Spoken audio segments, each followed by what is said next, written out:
समर्पण is a state, समर्पण not towards anybody, समर्पण is not towards any philosophy, समर्पण या surrender that is not towards any बडी और एनीथिंग। समर्पण एक स्टेट है, जैसे उसमें निर्वाण के 9 सोपान, तो मेरे ही वर्ड्स हैं, I have spoken from 9 month. एक उसमें जो सूत्र आया है टोटल एक्सेप्टेंस, समग्र स्वीकार, the state of total acceptance, वही समर्पण है। जब हम समग्र स्वीकार की अवस्था में जीते हैं, किसी भी चीज़ से संघर्ष नहीं लेते हैं, तो वो समर्पण है। आम तौर से समर्पण जो है मिसयूज्ड और एक्सप्लॉइट करने वाला वर्ड है। गुरु कहेगा मेरे प्रति समर्पित हो जाओ, धर्म कहेगा हमारे प्रति समर्पित हो जाओ, कोई कल्ट कहेगा हमारे प्रति समर्पित हो। तो मैं तो इन बातों में आया ही नहीं कभी। वो डिस्कोर्स जब हमने दिया है तो उसका टाइटल ही यही था कि sutras for your inner transformation steps. तो वो हमारी स्ट्रक्चर, साइकोलॉजिकल स्ट्रक्चर, तो उसमें जो 9 बातें हैं वो हमारे साइकोलॉजिकल स्ट्रक्चर को इवॉल्व करने की हैं, लेकिन किसी व्यक्ति की तरफ नहीं है। तो अब देखना क्या है, जैसे प्रश्न में ये आखिरी ही प्रश्न ले रहा हूँ, जो बात पूछी कि उलझन है, शांति है, कभी अच्छा है कभी बुरा है, इंट्रोवर्ट है एक्सट्रोवर्ट है। एक तो ये जो किताब लिखने वाले लोग हैं, मुझे लगता है कभी कभी कुछ ऐसा फरमान आना चाहिए, साल भर के लिए उनको बैन कर देना चाहिए, लोग कम से कम शांति से रहें।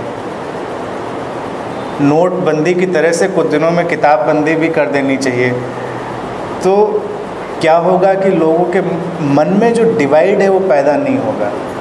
हर चीज़ को बस एक बहुत ही क्लियर व्यू में समझना चाहिए, कोई कन्फ्यूजन नहीं है, बहुत ही क्लियर है, बहुत सिंपल है। जिसने भी कोई बात कही है, किताब लिखी, वो उसका व्यू है, हिज स्टैंड पॉइंट।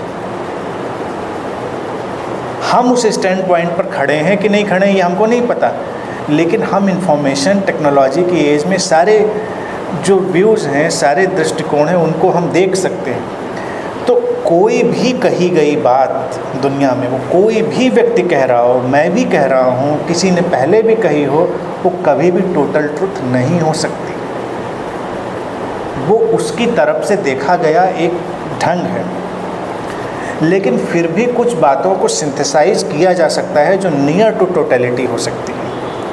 तो उसमें ही भारत में एक कहने का ढंग पैदा किया गया बात को, उसको, हालांकि मैं उस टर्म को भी यूज़ करना पसंद नहीं करता हूँ, मैंने कभी उस टर्म का उपयोग नहीं किया, दो I am speaking all those things, और कोई भी कैटेगराइज नहीं कर सकता कि मैं वो बातें बोल रहा हूँ, क्योंकि मैं वो टर्म नहीं पसंद करता हूँ। फिर भी मैं उसको बताने के लिए कह रहा हूँ, अद्वैत, नॉन डुअल, अद्वैत दर्शन। भारत ने एक दर्शन पैदा किया, अद्वैत दर्शन, दैट इज़ नॉन डुअल। उन्होंने कहा कि सिंगल नहीं कहा, उन्होंने कहा कि दैट इज़ नॉट वन। तो यहाँ लोग बहुत टेक्निकल थे, इतना ज़्यादा बारीक काम किया है कि हम सोच भी नहीं सकते। अगर हम कहेंगे एक ही है तो फिर दो की संभावना बन जाएगी। तो उन ज़्यादातर ऐसे कल्ट या रिलीजन को एक शैतान भी पैदा करना पड़ा, क्योंकि वो डुअलिटी को एक्सप्लेन नहीं कर पा रहे हैं। वो भारत में उन्होंने कहा कि वो अद्वैत है, वो दो नहीं है। अब वो कह सकते थे कि वो एक है, लेकिन वो कहते हैं वो दो नहीं है। बहुत ही मैथमेटिकल स्टेटमेंट, यानी इसके अगेंस्ट जाया ही नहीं जा सकता। दो नहीं है तब क्या पैदा होता है, एक तीसरा बिंदु पैदा होता है, और वो तीसरा बिंदु ही नीडेड है। भारत में हमेशा उसकी ही चर्चा करी गई। सारी टर्मिनोलॉजी, विज्ञान में तंत्र की बात हो रही, तंत्र का बेसिक सिंबल है ट्रायंगल। दो चीज़ें हॉरिजॉन्टल हैं, तीसरी वर्टिकल, यानी कि pain and pleasure and then bliss, आनंद। हर चीज़ में एक तीसरा एंगल निकलेगा, अंतर्मुखी, बहिर्मुखी, और तीसरा उनका दृष्टा। फिर कोई भी चीज़ ऐसे डिवाइडेड नहीं है कि वो बिल्कुल कहीं से हम काट के उसको ब्लैक एंड वाइट में डिवाइड कर दें। जो लोग साइकोलॉजिकल सिनेरियो को जानते हैं वो ये इंट्रोवर्ट एक्सट्रोवर्ट की सारी भाषा को बहुत अच्छे से जानते हैं, और जो लोग इवोल्यूशनरी साइकोलॉजी से पूरी तरह परिचित हैं वो ये भी जानते हैं ये कोई स्टैटिक स्टेट नहीं है। इंट्रोवर्ट और एक्सट्रोवर्ट कोई स्टैटिक स्टेट नहीं, एक ही पर्सन की बदलती हुई अवस्थाएं हैं। एक ही व्यक्ति सुबह इंट्रोवर्ट हो सकता है, दोपहर को एक्सट्रोवर्ट हो सकता है, शाम को फिर इंट्रोवर्ट हो सकता है, और कभी वो इंट्रोवर्ट एक्सट्रोवर्ट का ब्रीद इन ब्रीद आउट की तरह हो सकता है।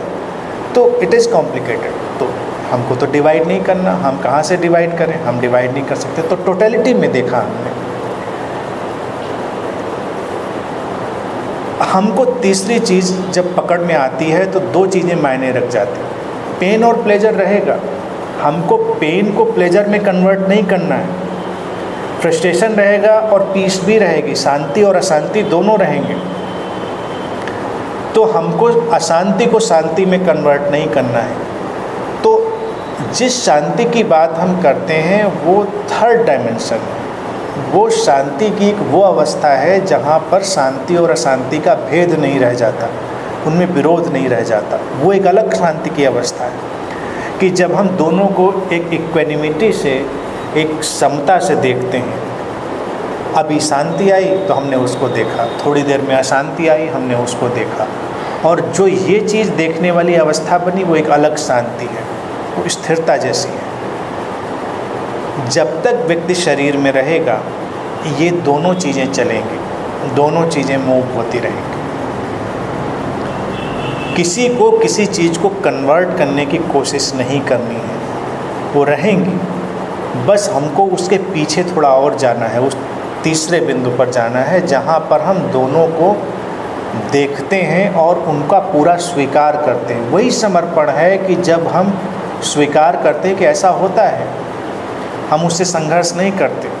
आज ये उदासी का दिन है, हम उदासी को पूरा स्वीकार करते हैं, उसको अंगीकार करते हैं, उसको एक्सेप्ट करते हैं। उदासी ज़्यादा देर नहीं रहेगी, वो जाएगी, प्रसन्नता आएगी, तो हम उसको पूरा स्वीकार करते हैं। हम उससे भी लड़ते नहीं, हम उसको परमानेंट बनाने की कोशिश भी नहीं करते। दूसरा जो स्टूपिड स्पिरिचुअल कल्चर चला हुआ है, किसी भी स्टेट को 24/7 करने का, पता नहीं किस घड़ी में कौन महानुभाव जिन्होंने उसको इंट्रोड्यूस किया है 24/7। Nothing remains 24/7। सोते हो, जगते हो, तुम खाते हो, पीते हो, सब करते हो।